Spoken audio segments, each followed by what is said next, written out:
yàlla moo ñu ko teg mënuñu ko nangu ci rapport ak ci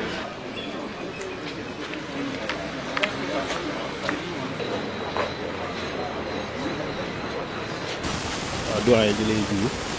di la jaay leen bokk di kàddu yi wax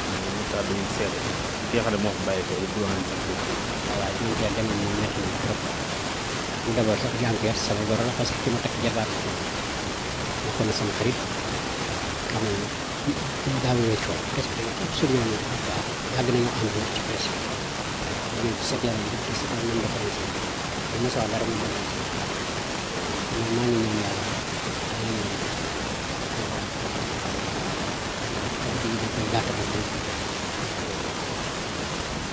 jërë ngeen jëf mbokk yi kon ñu ko waxee woon ñoo ngi fii ci levée du corps bu Jean-Pierre Tine nekkoon directeur général bu Thiès Média ñu taxaw ak kilifa yi nga xam ne dafa seqoon ak ñoom ab liggéey muy sëñ Bassirou Sy ak Bassirou Ndiaye waa kay ak Yankoba Diatara nekk responsable réew mi kon sëñ Bassirou Ndiaye ana yan kàddu mooy yi nga xam ne moom ngay seedeel ki nga xam ne moo fi bàyyi ko di Jean-Pierre Tine. asalaamaaleykum di dellu di jaal suñu xarit suñu frère Jean-Pierre Tine doon premier vice coordonnateur département Tivaouane bi nga xam ne maa ngi ko jiite mu seqal lu bari mu doon jàmbaar ci liggéey bi wala nag nekk suñu xarit doon ku ñime dëgg koo xam ni bu jàppee ne lii kër njariñu réew mi du ci deltu ginnaaw benn yoon nit ku baax ku am xam-xam ñàkk nañu kon daal ñu ngi ko ñu xam ne loolu duñ jeex. waaw xam nga rek ci turu président Idrissa Seck ak parti Rewmi yëpp ñu ngi yëkkati ay kàddu njaal bu jotal waa Thiès yëpp ñaan ak waa Sénégal li nga xam ne moo dal suñu kaw muy suñu borom li mu dogal ci Jean-Pierre Tine ñu jiitu ci loo xam ni lu ñu bett la également lu gis la ci ñun Jean-Pierre suñu mag la woon suñu wóllëre suñu wittal mais également responsable de qualité la woon à partir mi nga xam ni au moment donné de l'histoire ci la ñu accepté engagé en politique ndax Jean-Pierre boo xamoon ni jàngalekat la enseignant la mais également nitu média la un journaliste mais à un moment donné dafa ni am na lu président yi doon dund mu nangu engagé wu ci wetam te loolu wax dëgg yàlla mën naa ni am na lu bëri lu mu ko apporté ñu jàppale ne président Idrissa Seck taxaw na ko département Tivaouane taxaw na ko également ci commune de Chérif Lo ba ci crédibilité boobu mu am ci lañ gañe woon commune de Chérif Lo mu nekkoon le président de la commune de Tivaouane donc def ko liggéey bu mucc ay ak ci département Tivaouane ba tey ñu ngi continuer liggéey ak ñoom Bassirou ñu moo tax kon pertement bu mag la le président Idrissa Seck perte bu mag la ci commune de ci parti Rewmi mais également ci Sénégal mais également ci presse bi ndax moom it xamoon nañ ko comme homme de média mais également un homme de valeur dans tous les domaines fu mu mës di yëngu rek vraiment wane na ci fulla ak fayda wane na ci également njàmbaar ak xam-xam tam nañ su dalee ci kawam day ne bi diis ci ñun ñëpp comme suñu borom donc ñun ñëpp moom lii la njëkk dund avant muy dund leneen donc dañ koy ñaan moom moo ci mbaaxam ñu yeesal yërmande ci kaw vraiment tabal ko aljana loolu lañ koy ñaanal ndax Jean-Pierre homme de valeur loolu naa ni mérité ni ñun ñëpp ñu raan ko amaa ñaanal ko suñu borom asalaamaaleykum. salaamaaleykum mbooloo mi maa ngi leen di nuyu ñëpp ci turu ñu fi daje ñëpp ñu ngi leen di xamal ni commune Chérif Lo moo ñàkk goxu département Tivaouane moo ñàkk ndax Jean-Pierre Tine wax dëgg yàlla nit ku jàmbaar la ku gore la ku tabe la ku yéwén la ci affaire sociale amul lépp loo xam ne mos naa xew ci commune bu Chérif Lo te teewu ca mbaa mu yónnee ca mbaa mu yeble ca ñun ñu ak commune Chérif Lo ñun ñëpp ñoo ñàkk ñu ngi koy ñaanal daal yàlla xare ko àjjana ci barke Yeesu Kirista wasalaam. man la Mor Diouf maa ngi nekk Thiès fii milité ci parti démocratique sénégalais waaye ñoom su nekk tey pour jaale si waaye ci turu parti démocratique sénégalais ci turu maanaam militant des Thiès yëpp mu mel ni Jean-Pierre daa nekkoon nit koo xam ne ni ko nit ñi waxee rek ku ñëpp bokkoon la ak yaatalam ak jàmbaaram yooyu yéen kàddu yi. waaw loolu ñëpp xamoon la ci moom parce que Jean-Pierre wax dëgg yàlla perte bu mag la fii ci Thiès waa Thiès yëpp ñoo ko ñàkk muy communauté d'abord de presse muy média yi ensuite muy communauté éducative parce que kenn ku ne xamoon ne daf doon yëngu ci maanaam wàllu njàng ak jàngale parce que professeur français la woon ñu xamoon ko nag muy nit ku xereñ ci ñaari fànn yooyu yëpp parce que xereñ la woon ci maanaam njàngale muy professeur français bi mu nekkoon mais aussi ku xereñoon la aussi ci maanaam li nga xam ne mooy métier journaliste kon ku mel noonu su fekkee ne dëkk bi ñoom ñàkk nañu ko yaakaar naa ne kon taxaw fi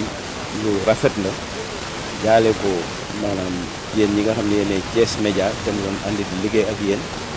jaale ko également famille am bi nga xam ne ñoo toog fii mais jaale ko képp koo xamante ni dëkk nga Thiès wala nga dëkk maanaam ci tund Tivaouane loolu moo doon suñu kàddu léegi nag comme ni ma la ko waxee tey bi ñu fi taxawee dañ fi taxawal maanaam lépp loo xamante ni mooy parti démocratique sénégalais militant yëpp ak militant yi ñoom ñëpp naqarlu nañu ko te ñu ngi leen koy jaal turu maître Abdoulaye Wade ak Karim Meïssa Wade ñu ngi leen di sant di leen gërëm te ñaan yàlla lii yàlla na fi gëj yem incha allah. waaw kay ba léegi ñu ngi ci témoignage yi nga xam ne moo bàyyeekoo ci ñi nga xam ne ñooy waa presse bi ñu nekk Soxna Khady Youm nekk ci ñi nga xam ne ñooy jiite presse bi fii ci Thiès Jean-Pierre ne woon koo xam ne jàmbaale bi woon nañ xam ne yan kàddu mooy xam ni moom la ñu jot. kon xanaa kàddu fii ak kàddu métti fi mu nekk nii mën nañoo jàpp ni c'est le sentiment le plus partagé parce que tonton Jean-Pierre pour ñi nga xam ne ñun dernière génération bi ñëwoon on l'appelait tonton Jean-Pierre vraiment mu nit koo xam ne nit ku yaatu la nit ku disponible la nit ku professionnel la xam ngeen tonton Jean-Pierre il a été le premier président de l'association de la presse de Thiès tey bu ma nekkee présidente moom moo ubbi woon li nga xam ne moo di yoon bi def ci liggéey bu am solo doon ñu conseiller da ngay teg benn def bëgg a def dara sa boo ko woowee mu ne Khady boo ko defee nii ci lay baax tey daal vraiment presse thiessoise bi dañoo ñàkk ku rëy ci ñoom demam ñëpp la bett parce que yaakaaroon nañu ni dinañ yàgg di nekk ak moom ci terrain bi tonton Jean-Pierre bëgg média nekkoon journaliste ci Sud FM nekk maire ñu jóge maire ñëwaat sur le terrain loolu di wane ne kooku c'est un professionnel jusqu'au bout des ongles. Aujourd'hui vraiment je profite de l'occasion au nom de la presse de Thiès, au nom de l'association de la presse de Thiès dont je suis la présidente, je présente vraiment mes sincères condoléances à la famille de Jean-Pierre Tine. Condoléances tamit ñun dañ koy jëlaat ndax ci ñun la bokk vraiment di ko ñaanal fi nga xam ni foofu la tëdd suuf daal di oyof ci kawam tey moom yaakaar naa ni métti ak tiis moo gën a fës ci kanamu journal bi. ba léegi ñu ngi nekk ak ki nga xam ne Papis Diallo ñu bari xam ko ci milieu presse yi Papis ginnaaw bi leen di ko Thiès Média di la jaale ki nga xam ne ñoo ko bokkoon ana yeen kàddu mooy nga xam ne moom moo di sànni. ñu nuyu suñu mbokk internet yëpp su ma nekkee si micro Thiès Média dafa am beneen yëg-yëg parce que man bu ma mujjee jokkoo ak moom bu ma mujjee liggéey ak moom ci turu Thiès Média laa ko ñu ngi turu ci ñoom également def ko seede bu ma def seede boo xamante ni vraiment dafay doon ñu defar si bu baax na ñu xam baax nit ba wax ko donc tey ñàkk na nom de valeur nom de valeur moom suñu imam de réflexion gentil sympathique même si parcours am yëpp man dañ demee ba nekk ni changé wu loolu dafa nekk dafa jafe say il a toujours été le même il a toujours été sympa, il a toujours été jovial, il a toujours été bien de tout le monde. Donc c'est une grosse force pour le média, mais également pour Thiès. Thiès vient de perdre un nombre de valeurs. Et j'insiste sur ça parce que c'est un homme de valeurs. Un homme de valeurs, un homme également qui était professionnel jusqu'au bout des ans. Quelqu'un aussi qui, à chaque fois quand il le voyait, faisait ce que je peux appeler preuve d'abnégation et de courage. On a dit maintenant, l'établissement de Thiès Média, voilà, à chaque fois que tu as besoin d'une couverture, à chaque fois que tu auras besoin de quelque chose, appelle-moi. Parce que par le, etc. Des choses qui reviennent. dans ma tête. Et on a discuté ce jour-là pendant quelques minutes. J'ai retenu tout ce qu'il m'a dit. Maintenant, on a un héritage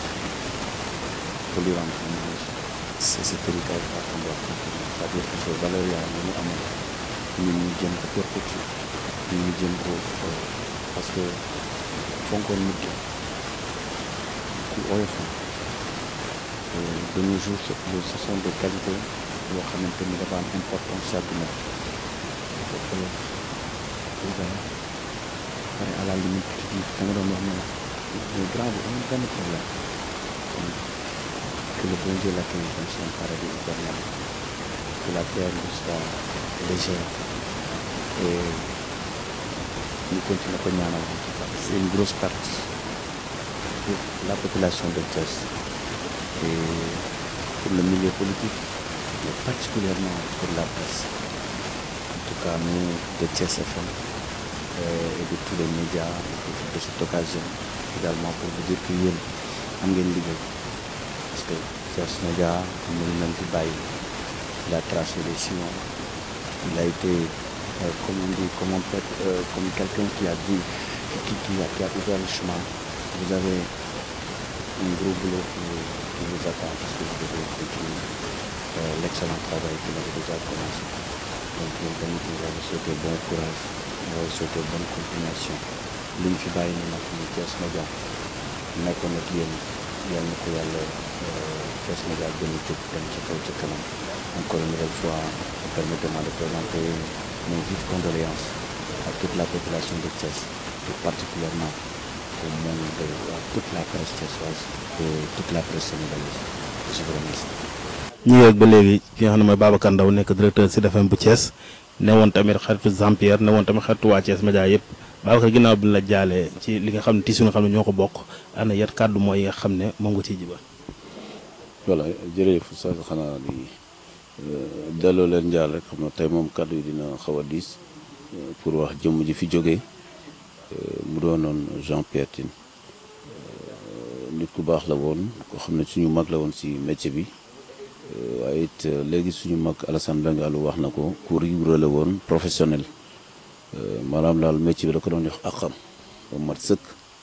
ñun ñu am chance aussi jaaroon ci keppaaram ci loolu lañ doon tàggatee loolu la ñu formé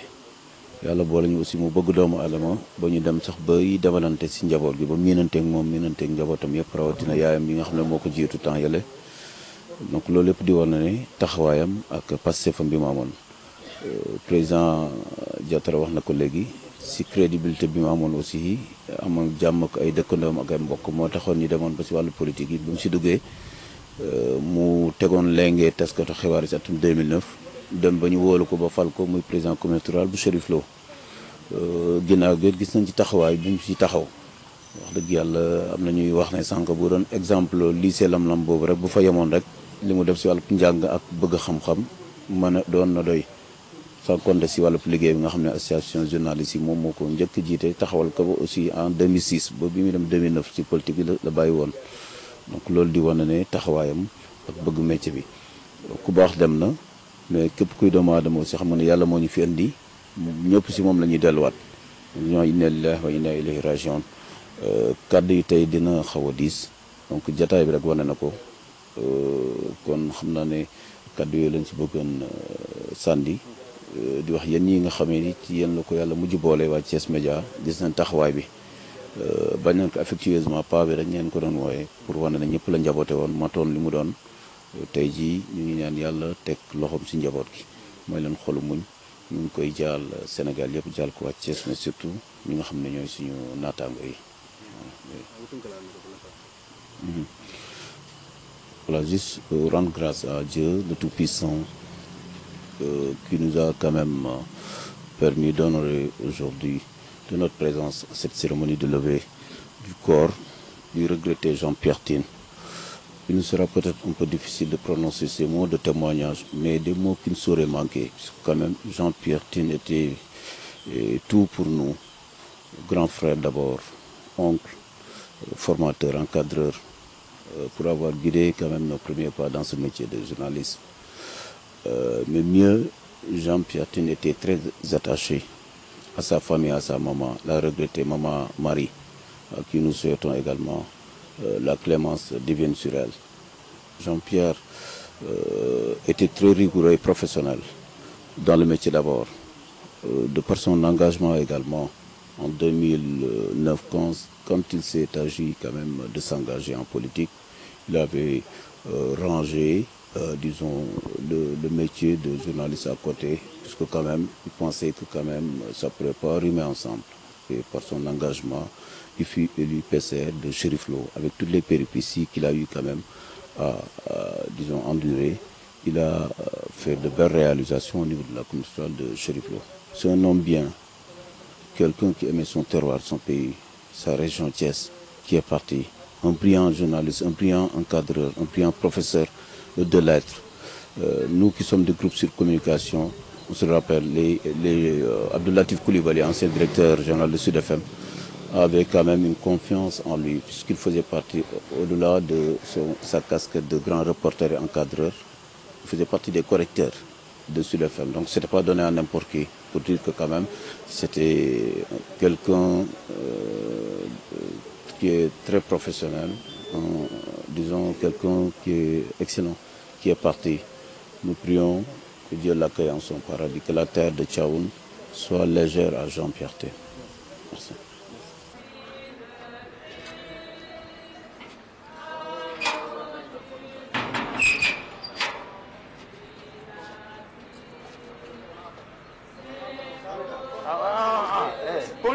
Continue.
Thank you.